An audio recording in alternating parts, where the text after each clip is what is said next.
Vamos fazer uma visita aqui ao nosso amigo Manuel do Rosário, aqui na área larga, Madalena, Ilha do Pico. Um homem que teve muitas artes. Vamos falar um pouco com ele. O Manuel tem vários nomes, é o Manuel do Rosário, é o Manuel das Vacas, é o Manuel dos Pintos. Vamos saber porquê. Está bem? Até já.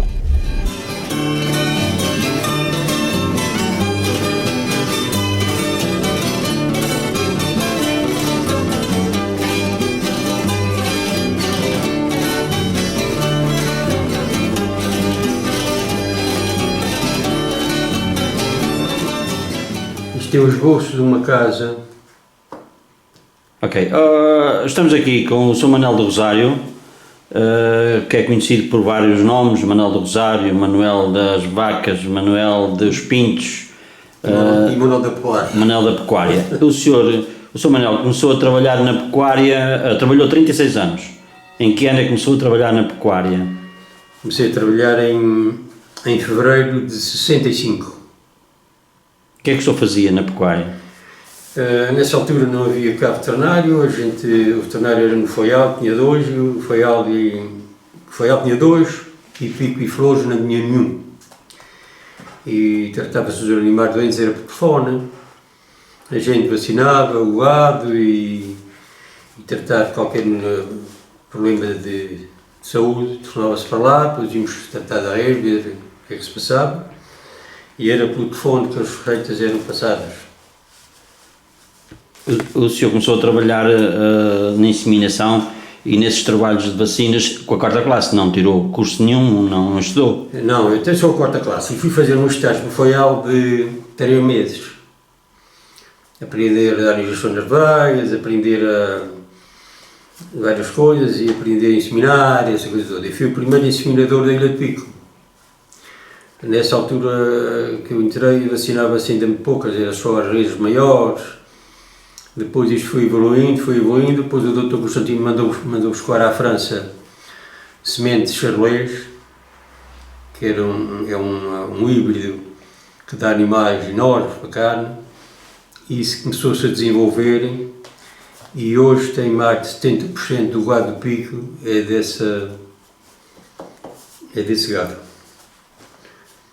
Eu tive uma informação há dias sobre o senhor, quando o senhor andava a fazer inseminação pelas freguesias, pelos matos, que o senhor telefonavam e o senhor ia ajudava as pessoas, não levava nada e ajudava a apanhar o gado, fazer isso. Era assim? Quando se ia vacinar e fazer colheitas de sangue para testes e tudo, dava um trabalhão, não tinha as mangas que tem hoje. Às vezes a gente chegava lá, tinha uma parte do gado para amarrar, a gente lá tinha que ajudar a sacar, eu e o meu primo José Garcia, e era assim que se trabalhava. Hoje está mais fácil. O senhor foi muitas vezes fora da hora de serviço? Se fosse a marcar as horas que trabalhei fora da hora de serviço, em vez de dar 36, dava 56 anos. Uma vez fui chamado à 1h da manhã para ir a São Roque, por causa de uma cria que não a conseguiam tirar. E essas pessoas chamaram o Faial para o Dr. Constantino, e o Dr. Constantino chamou para com o meu colega do quarto Pico e disse a ele para me veio buscar no carro, e lá fomos a São Roque. Esse animal já estava, a vaca já estava um bocadinho estafada, tinha estado lá uma pessoa que amarrou o bezerro pelo queixo, o bezerro era um bocadinho volumoso, mas arrancou os dentes e eu fui lá. E depois foi-se embora, e depois eu fui lá então, e é que, com a ajuda do meu colega lá, passámos um laço por trás das orelhas, uma corda com um laço feito, e depois eles pegaram a puxar, estávamos lá 4 homens, e eu não puxei nada, eu fiz só dando azeite e ajudando. E depois aquilo ninguém achou que não, estava difícil. Estava difícil porque eles estavam já com as mãos das cordas, que não podiam fazer mais força. Disse, então parem vocês aí. Tiramos uns canzinhos de um carro, foi dentro de um palheiro.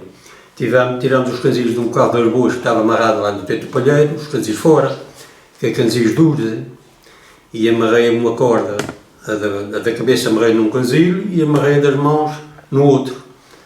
E então aí eles já podiam fazer força sem cortar as mãos, conseguimos tirá-lo. Eu já estava muito, já há mais de 24 horas. E depois a vaquinha escapou, meti uns remédios lá dentro e no outro dia passei lá, fui à Piedade, e no outro dia passei lá, perto do meio-dia, fui lá ver a vaquinha, estava a comer erva lá no seu pasto, bem disposto, tornei-lhe a meter mais uns supositórios e era assim. Tem saudades desse tempo? Tem saudades? Tenho. E fiz coisas aqui em Pico, sobretudo em partos, que é difícil de acreditar. Uma vez fui tirar uma cria à criação velha, no domingo à tarde, já estava lá um monte de gente no pátio a ver aquele espetáculo, uma vaca da porta, e já tinham passado lá 5. Até da Almagreira veio lá um, o bezerro vinha dourado, vinha com os ossos para fora, e quando cheguei lá, e teve uma corda passada por dentro, uma corda grossa passada por dentro do bezerro para trazer o bezerro dourado, não sei como é que... Disse, não, isto não é nada disso. Diabo e azeite e cordas limpas e meti o bezerro para dentro, e virei os pés para fora, prendi os pés e tirei. Tem mais alguma história sobre a sua vida? As pessoas não me conheciam muito bem e pensavam que esses curiosos que sabiam, mas eles sabiam pouco. Foi de maneira que o meu primo Augusto, que está hoje na América, também viu aquilo lá e estava lá um monte de gente, foi chegando gente e estava lá a vaca lá a gemer lá.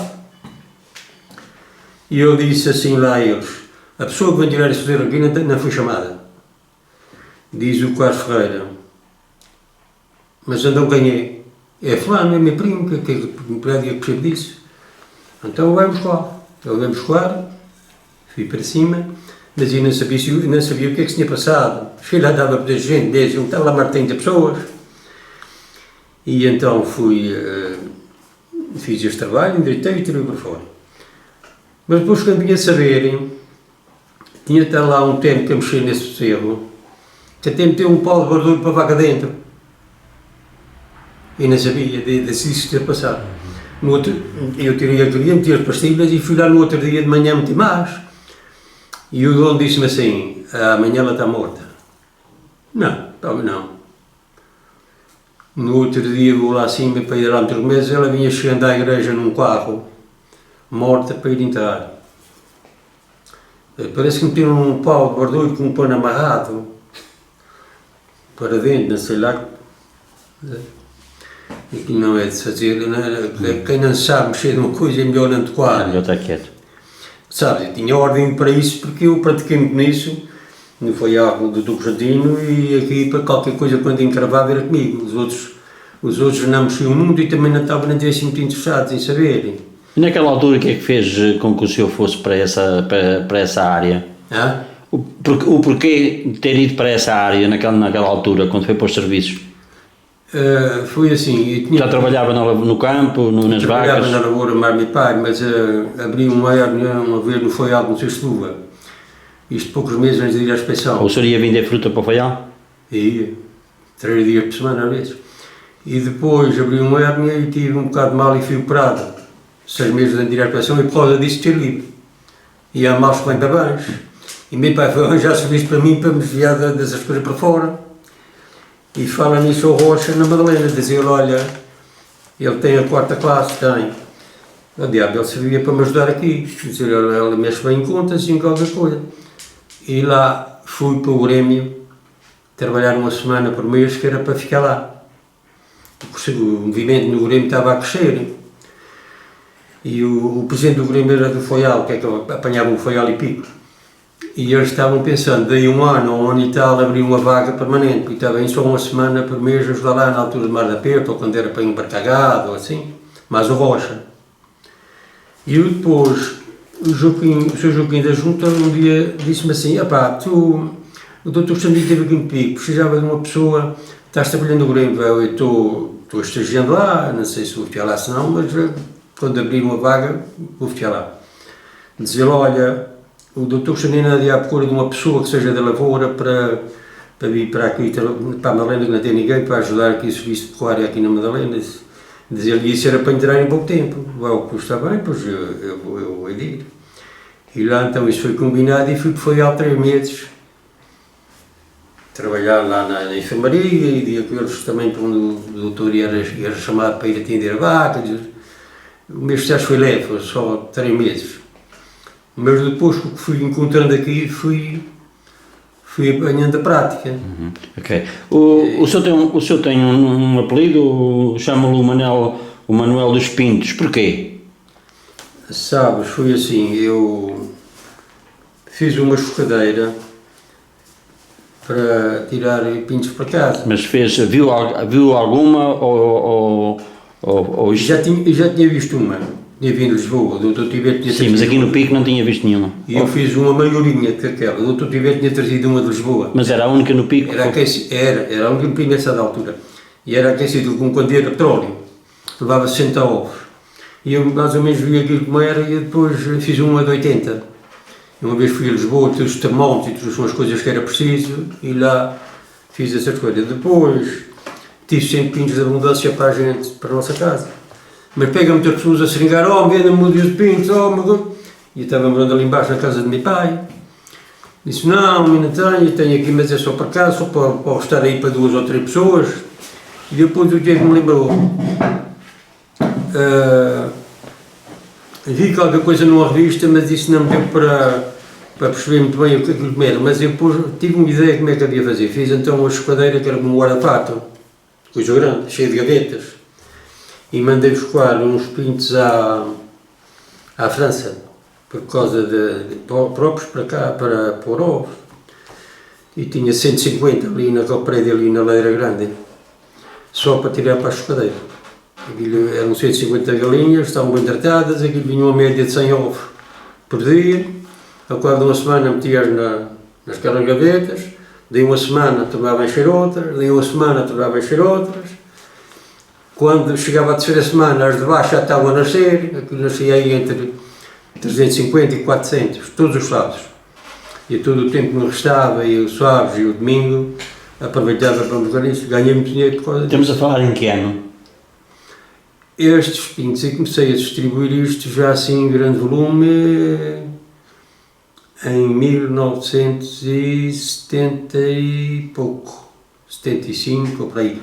Porque sabes, eu estive aqui uma coisa atrás, quando pegou pessoas a me pedir que queriam comprar pintos, e depois tornei a fazer mais uma esquadeira a gás, tipo mesa, levava 200 ovos, cada gaveta que levava 100, aí já dava para uma dúzia de pessoas, cada um levava uma dúzia de pintos ou mais, mas eu nunca conseguia sair do concelho para fora. No ano de 1974, por umas agendas que tenho aí em algum lugar, não sei se é nesta, tinha vindo ir nessa época até para São João. Se tirava pintos, era desde janeiro até o fim de junho. Tinha vendido 3.100, mas não cheguei a sair do concelho para fora, porque não tinha para isso. E depois então é que fui para a elétrica grande. Ora, esta foi feita aí em 72 ou 73, para aí assim, esta gás. Mas fui meter, depois eu tinha uma pessoa em cada freguesia que me fazia uma lista. Aqueles pintos iam com uma meia água aquecida a gás, e eles estavam ali a comer e a beber água uma semana para não se perderem, para ficarem mais resolutidos, e eu todas as semanas ia a uma freguesia. Uma vez ia a São Mateus, no outro sábado ia para São João, tinha uma lista em cada freguesia, e mais ou menos aqueles pintos de uma semana dava para uma freguesia. Era a única esquadeira no Pico. Portanto, aquilo, eu tinha 15 listas em volta da ilha, tinha a nossa aqui em casa, e quando acabei de dar a volta à ilha, em 82, quando acabei de dar a volta à ilha, estava fechada, tinha entregue 9.000 pintos, mas eram misturados, tinha galos e galinhas, não estavam separados, terapias da terra. Tinha distribuído 9.000 pintos na ilha toda. Mas juntamente com isso também fiz uma distribuição de aves de carne. Também comecei isso em 82, mas não eram nossas. Essas aves eram tiradas em São Miguel, no aviário do Nicolau Sousa Lima.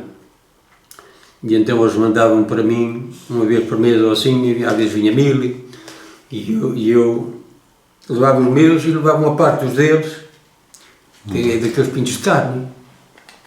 E quando tem 2 meses estão com 2 quilos e tal.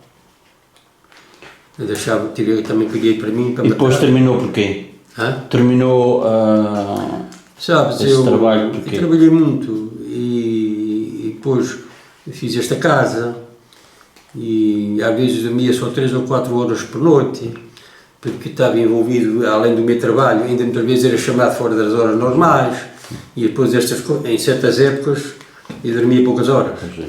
Mas consegui fazer esta casa e pagá-la, que não emigrei, e foi assim, quer dizer, depois chegou-se uma altura... O senhor fazia projetos de casas? Foi dos primeiros a fazer projetos de casas aqui no Piro? Sim. Eu tinha mais ou menos uma habilidade em desenho na escola. Fiz, em 10 anos, parece-me virou 40. O senhor outro dia fez um trabalho comigo sobre o Valverde e houve uma senhora na América que deixou um comentário a dizer que andou consigo na escola primária na Madalena e que o senhor naquela altura já era muito habilidoso. Eu tinha alguma habilidade em desenho, quer dizer, eu aprendia bem de qualquer coisa. Eu tirei um exame com distinção. Éramos 12 e foi só 3 ou 4 que apanharam. Então como é que começou com o desenho das casas? Como é que começou com o desenho das casas? Pois foi, eu pensei fazer uma casa para mim, que é esta que está aqui pequena, aqui do lado de cima. Ora, risquei-a e depois podia fazer nela, não havia aí ninguém que fizesse, não só o Rubim Cordeiro, mas ele não chegava para metade das encomendas e encomendava-se uma planta de uma casa a ele e só dei um ano e estava pronta. E depois o Sr. Joaquim da Junta disse-me, pá, essa casa está bem riscada, tu vais riscar uma para mim, está por sim. E risquei também um aparelho que ele fez ali à entrada do caminho que vai para Cobra acima. E depois apareceu outro outra vez com outros e fui andando e depois mais tarde vendi a casa aquela, que era pequena, um dia estava a dizer que era pequena, que havia se acrescentava, não se acrescenta nada, isso acrescentado não presta. Aquela casa foi a primeira casa feita com estrutura de ferro. Aquela casa tem 9 pilares, tem 90 metros quadrados, é só de um piso, é o uso da Câmara. E de maneira que fui dizendo às pessoas que era bom pôr o ferrozinho na semalha de baixo e na de cima e as colunas para não caírem no chão, como acho que caíram em 1973. Em 1973 caiu de uma crise que passou aqui, tem muitas casas nas Bandeiras, Santa Luzia e Santo António. 63. 73, no dia 23 de novembro. O Valverde não apanhou quase nada nessa altura, quer dizer, ali não. Mas aquilo atingiu das Bandeiras para lá até Santo António, deu uns solavancos grandes. De maneira que as pessoas não queriam pôr ferro nas casas. Era mais caro. Era só os blocos encrustados nos cantos. Disse, não, faz uma estrutura de madeira, os blocos deixam-se um espaço para os cantos, faz um móvel para dentro, outro por fora, e isso é que eu escolhi para segurar a casa, que é para quando mexer na gaiola. Aquela casa tem uma viga em baixo, outra em cima e tem 9 colunas do alto. Depois vendi, a mulher estava a querer acrescentar, e se acrescentar já fica desarticulado porque não fica ligado ao ferro e coisa. Eles foram então um quarto para dentro, não. A casa vende-se para uma casa mais pequena e faz outra. Vendi aquela e fiz o projeto desta. Até tenho ali uma fotografia que podia-te mostrar. E fui andando, esta tem 16 pilares, ao alto, é terreiro, e duas vigas, uma para baixo, outra por cima. Fez aquela crise de 98, mas não há uma fenda em lugar nenhum. Mas ainda pior do que isso foi que meti-me numa que íamos saindo mal. É que pedem para fazer 2 casas, fazer o esboço de 2 casas de 2 pisos. Está aqui uma que fiz isto para ver. E estou vendo isto feita antes de estar feita. Esta casa é do António Ribeiro, das 7 cidades.